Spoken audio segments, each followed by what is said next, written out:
Today's class is about ruby laser. So what is the ruby laser and how can we get the laser by using this ruby crystal? What is the ruby crystal and what is the construction? What is the principle? ఇది మనకి ఇప్పుడు important question. దాన్ని ఎట్లా చెప్పుకుంటాం చూడండి. To produce any laser we should follow these 3 important points. మనకి ruby laser, helium neon laser అనే 2 lasers ఉన్నాయి. ఆ 2 లేజర్స్లో కూడా మనం ఈ ఫార్ములాని ఫాలో అవుతూ ఉంటాం.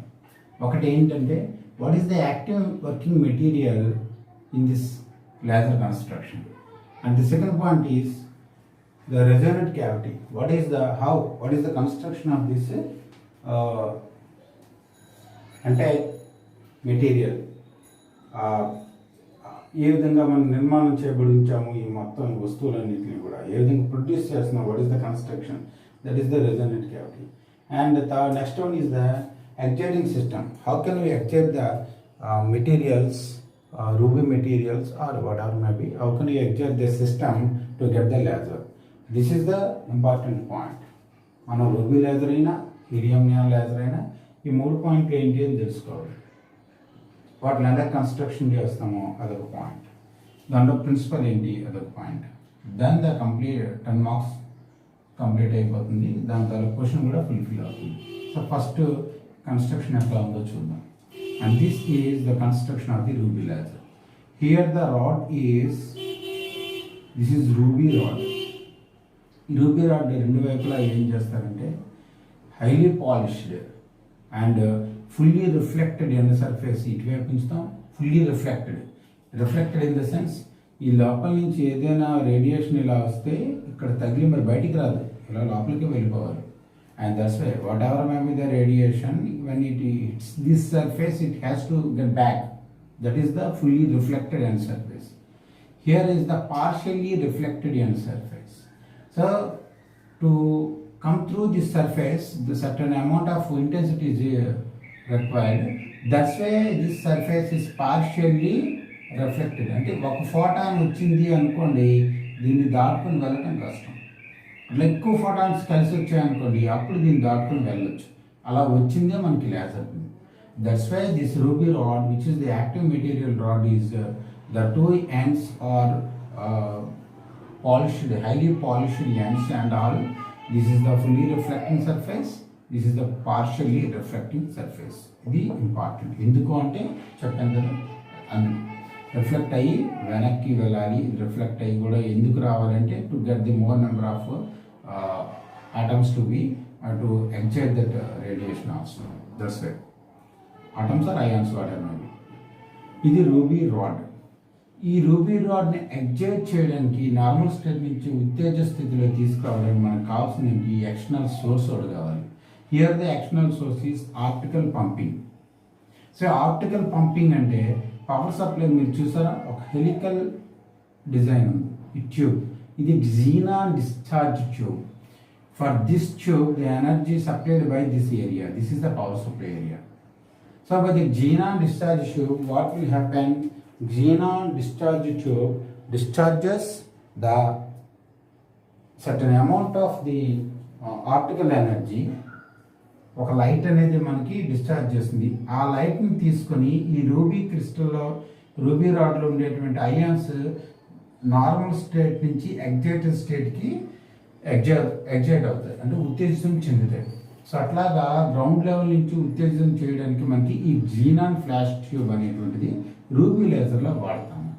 So depend upon the laser type the exciting system changes. Here is the exciting system is the xenon discharge tube. This is the optical pumping. అంటే optical pumping అంటే కాంతి ద్వారా ఎనర్జీని ఇచ్చేటువంటి విధానం ఇక్కడ వాడతాము. So 3 are very much important in this construction. ఒకటి an active working material which is the rod of ruby crystal. Ruby crystal చాలా ఇంపార్టెంట్ ఇందులోని. Second is resonant cavity. ఇదంతా అందులో దాంట్లో ఉంచాలి కదా ఆ గ్లాస్ ట్యూబ్ ఇది. మూడోది ఎగ్జైటింగ్ సిస్టమ్. అసలు నార్మల్ స్టేట్ నుంచి ఎగ్జైట్ చేయాలి కాబట్టి దానికి వాడేటువంటి పవర్ సప్లై ఇది. ఇప్పుడు మనం ఇచ్చినటువంటి ఎనర్జీ మొత్తం కూడా ఏమవుతుంది, కొంత ట్యూబ్ వేడెక్కడానికి కొన్ని సందర్భాల్లో రేడియేషన్ లెస్ ట్రాన్సిషన్స్ జరుగుతాయి. అలాంటప్పుడు మెటీరియల్ అంతా హీట్ ఎక్కుతుంది. So it becomes heated up.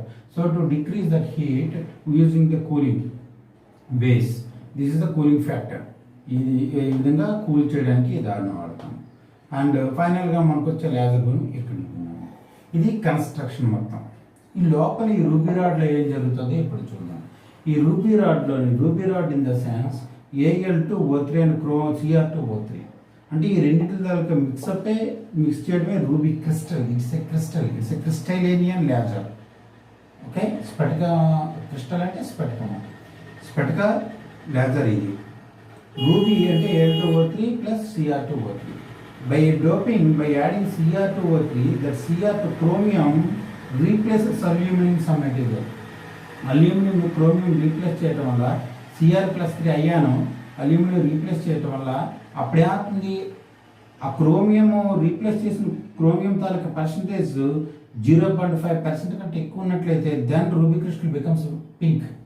And here chromium+3 is the active material for the laser beam. ఈ క్రోమియం అనేది మెటాస్టేబుల్ స్టేట్స్ రావడానికి కారణమయ్యేటువంటిది. సో దట్ ఇది యాక్టివ్ మెటీరియల్. సో ఇప్పుడు ఈ లోపల ఏం జరుగుతుంది, ఈ లోపల ఏమున్నాయి అనేది ఇక్కడ మనం నేర్చుకున్నాం. లోపల వర్కింగ్ ఫంక్షన్ ఎట్లా ఉంటుంది ఈ రూబీ రాడ్ లోపల అంటే, by doping this chromium oxide the energy levels are changed and we can get the ground level also there and excited state also there. This is the metastable states. ఇదివరకు క్లాస్లో చెప్పుకున్నదే metastable states అంటే ఏంటి అనేది. మధ్యస్థ స్థితిలో అనమాట, స్థాయిలు. Excited state ఇది, గ్రౌండ్ స్టేట్ ఇది, మెటాస్టేబుల్ స్టేట్. ఇప్పుడు వర్కింగ్ ఫంక్షన్ లేజర్ ఎట్లా ఏర్పడుతుంది, just by optical pumping, by giving the some energy to this xenon flash tube. Okay, this is the xenon helical tube that is called xenon discharge tube. By giving some energy from this flash, that energy absorbed by this ground state ions, chromium ions ground state లో గ్రహించి excited స్టేట్కి వెళ్తాయి. అక్కడ ఉండకుండా ఏమవుతుంది, మధ్యస్థ స్థితి అయినటువంటి మెటాస్టేబుల్ స్టేట్స్ ఈటుకు వస్తుంది.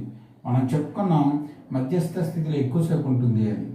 సో దట్స్ వై ఇక్కడి నుంచి ఎనర్జీ హైయర్ ఎనర్జీ స్టేట్ నుంచి మధ్యస్థ స్థితికి వచ్చేటప్పుడు మెటాస్టేబుల్ స్టేట్ అంటే మధ్యస్థ స్థాయిలో, మధ్యస్థ స్థాయికి వచ్చేటప్పుడు ఏదైనా రేడియేషన్ అనేది రానప్పుడు అది హీటప్ అవుతుంది. ఆ మెటీరియల్ హీట్ ఎనర్జీ ప్రొడ్యూస్ అవుతుంది. Then to cool that using this factor, cooling factors. మీరు ఇక్కడ మెటాస్టేబుల్ స్టేట్లో ఈ అయాన్స్ ఉండిపోతాయి.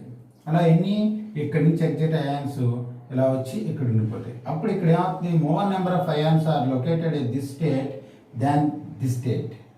ఇది energy level ground level state, ఇది మెటాస్టేబుల్ స్టేట్. ఈ స్థితిలో ఎక్కువ సంఖ్యలోని ఆటమ్స్ లేదా అయాన్స్ ఉన్నాయి అంటే దాని అర్థం ఏంటి, ఇది పాపులేషన్ ఇన్వర్షన్ రీచ్ అయింది అని అర్థం. అంటే జనాభా తారుమారు జరిగింది. whenever the population inversion reaches, just by the stimulated emission of radiation, just by stimulation we can get the laser beam. అది ఎట్లా వస్తుందో చూద్దాం. మెటాస్టేబుల్ స్టేట్ నుంచి అయాన్స్ గ్రౌండ్ స్టేట్కి వచ్చేసినప్పుడు 6943 angstroms radiation. This number is very much important in this question.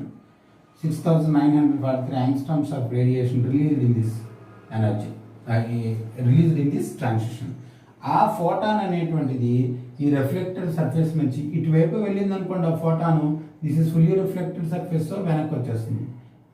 ఇటువైపు వెళ్ళింది అనుకోండి, partially reflected surface కాబట్టి వెనక్కి వస్తుంది. వచ్చేం జరుగుతుంది, దట్ ఫోటాన్ ఎనర్జీ స్టేట్ ఇటు నుంచి ఒక ఫోటాను ఒక క్రోమియం అయాన్ గ్రౌండ్ స్టేట్కి వచ్చినప్పుడు విడుదలైన ఫోటాను మళ్ళా వెనక్కి రిఫ్లెక్ట్ అయ్యి ఇంకో ఫోటాన్ని రిలీజ్ చేస్తుంది.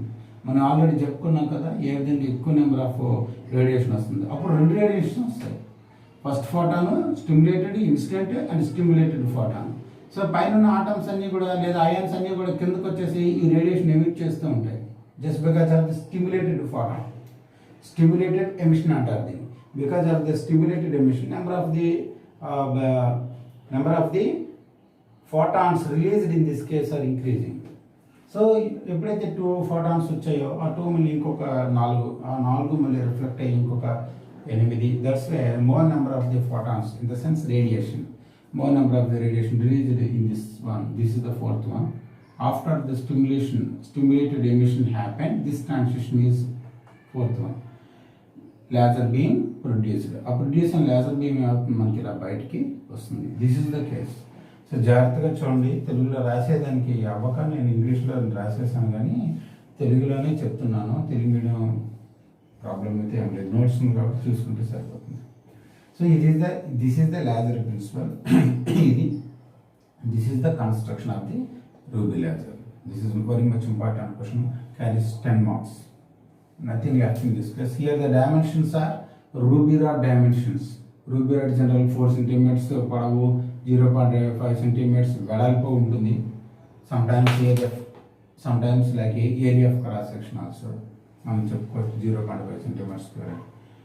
జనరల్గా 4 0.5. ఈ నెంబరే పెద్ద గుర్తుపెట్టుకోవాల్సిన పని లేదు, మామూలుగా మీకోసం చెప్పి. ఇది నెంబర్లో పెద్ద ఇంపార్టెంట్ కాదు. Aluminium replaced by the chromium +3, అది important. Because of this chromium it becomes pink. అందుకే ఈ కలర్లో నేను డయాగ్రామ్ వేసి మీకు గుర్తుండాలని చెప్పాను. Ruby crystal is the pink coloured laser. మీరు ఎప్పుడైనా యూట్యూబ్లో what is the ruby laser కొడితే పింక్ కలర్లోనే వస్తుంది diagram. This see for the 10 marks, this question carries 10 marks. We can divide. This one is for 3 marks, this one is for the 3 marks, the entire explanation is for the remaining 4 marks. That's why we can divide. And first of all you write this diagram, you draw this diagram and also draw this diagram. Then by using these two you can understand what is the Ruby laser. Okay, ఇది చాలా important question.